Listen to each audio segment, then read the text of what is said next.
Hi gang, Bill Greenberg with PhoneScholar.com. Today is Tuesday, August 24th, 2010. Got a lot to cover, a lot of info today. I'll try to get through it as quick as possible. I'll try not to talk too fast, but stick with me. Here's a summary of what we got on today. What's gone wrong with the Android 2.2 Froyo rollout? And this and the next story are kind of related, but basically it's just talking about what the heck's going on. A couple of the upfront problems. Number one, phone owners have no idea when and or if they'll be upgraded, and this is for the both 2.1 and 2.2, but mostly they're talking about the 2.2 Froyo. And things like the problem, like the upgrade on the Droid, did not offer things like tethering and Wi-Fi hotspot and the Flash 10.1. So even though it did get the rollout of the 2.2, it didn't get all the main features that they were looking for. And in the next article, they'll talk about that in a little bit. But because of what's going on here, some of the Android users have actually downloaded a leaked 2.2 version from a couple of different websites, one called My Droid World, and this has actually led Motorola themselves to send us cease and desist letter to the actual My Droid World site. So it kind of gets really. Now, why is all this happening?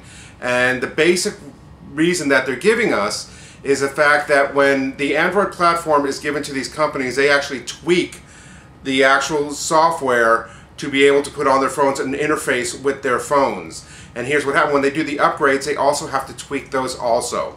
And I guess it's very time consuming, according to what they're saying, and not the easiest thing to do. So that's why they're saying there's so many problems. And then the fact that they're putting out so many phones that, like a company like Motorola, they're really trying to decide, okay, we need to spend so much time on this. Which one are we going to do? Which one are we going to do first? Which version are we going to send out? Stuff like that. So that's the basic reason why they're saying why there's so many problems. Why they announce a date and then it doesn't happen, that they're not explaining.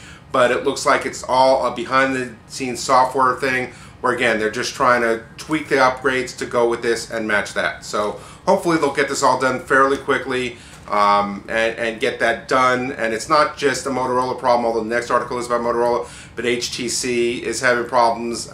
Even when the Evo 4G was first rolled out, I guess there were some glitches in that upgrade also.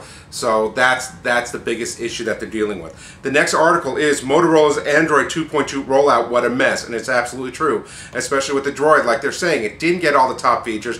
Now they're saying there's going to be a second rollout coming within the next few weeks that will at least allow the 10.1 Flash to work on the Android market. Whether the tethering and the Wi-Fi hotspot is done in that second upgrade, again, they still don't know and they're not announcing it. So it's unfortunate, but in this world, and I've dealt in this world for a long time, it's very, very hush-hush. Nothing happens until it's out there, and then when they make a mistake, they throw a patch on it to fix it. So that's kind of what's going on. Now, they also did announce that the pre-2.1 phones, in other words, the phones that got 1.6, won't be seeing 2.1 or 2.2 for the foreseeable future. And here's my thing, my own personal opinion. Honestly, I think there's just too many phones out there. Basically, too many choices of phones.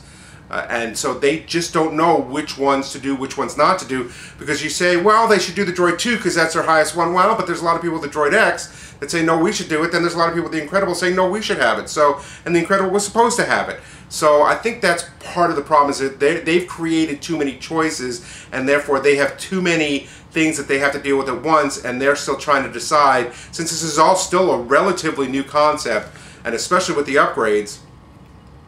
So I'm guessing hopefully within the next year, 6 months, by the end of the year, they'll get this all straightened out. Let's hope so, but keep an eye on what's going on, and if you have one of these phones waiting for an upgrade, just keep your fingers crossed and hopefully they'll get it all done.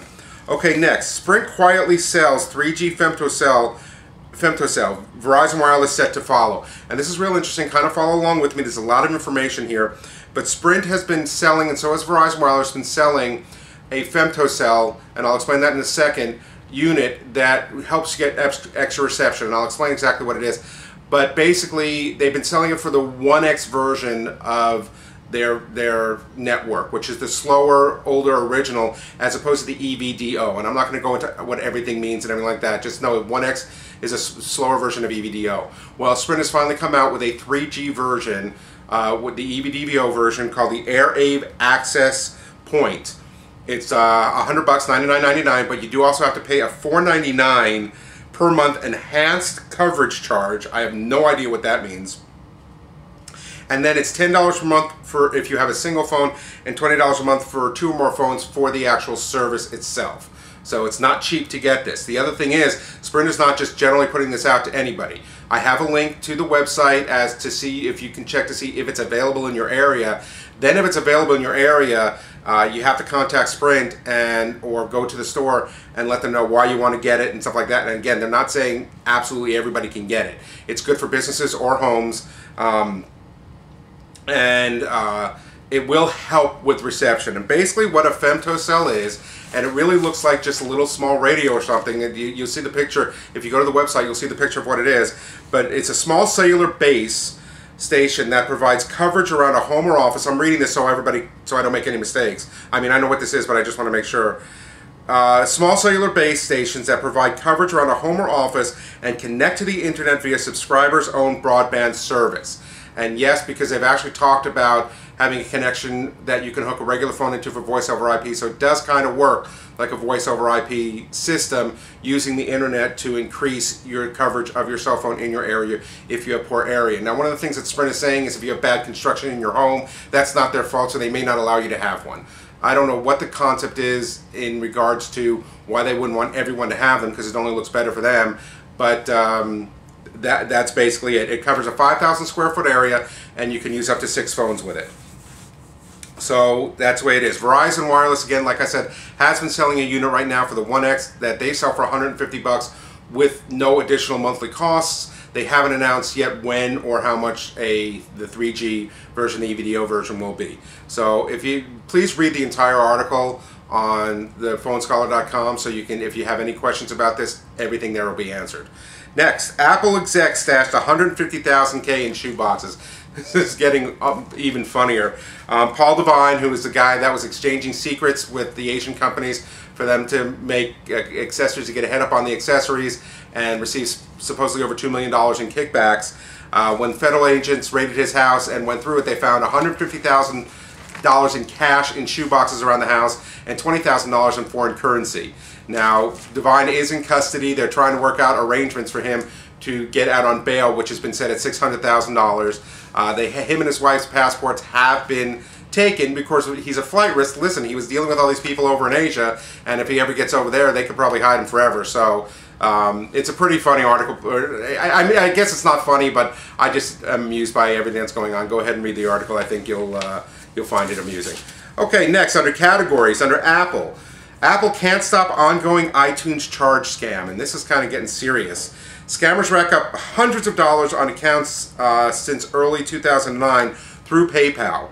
And the number of people being hit by this is going up and up. In fact, PayPal has announced that they've had so many cases and so many reports by Apple that they're having a hard time reporting all these things to follow up on them. Now, if you call them up, if you are a victim of this, I guess PayPal is being real good with refunds. There was some lady who had $700 in charges racked up. She was able to prove that they weren't hers, and she got an instant refund from PayPal, so they're doing a lot about that.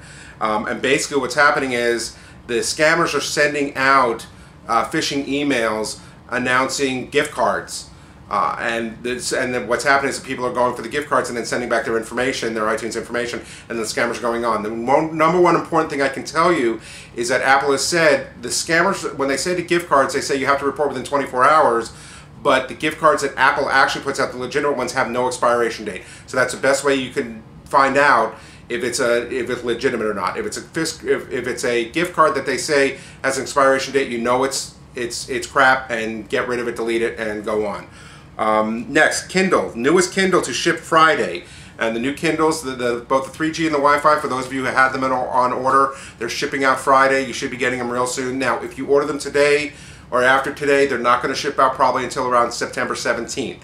But the other ones are setting, and they are just completely out. It's been the greatest seller since they lowered the price on them and came out with a new one. So check it out. Some good stuff. Next, Google and Apple. Google app for iPhone and iPads adds push notifications, and for those of you that have been using the Gmail or the Google Calendars on your iPhones and iPads, now you can get all the information is going to be pushed to you, meaning the email gets pushed to you just like Yahoo, BlackBerry, AOL Mail, stuff like that. And the Google Calendar alerts also gets pushed to you. So go ahead and check that out. There's more information on the story itself, so please check it out. That's all I got. Sorry if I ran over too long. Please read. There's a lot of more information, a ton more information in these stories. So go to www.phonescholar.com to see all the information. And then if you have any questions, send me a blog questions@phonescholar.com. Have a great day. I shall see you tomorrow.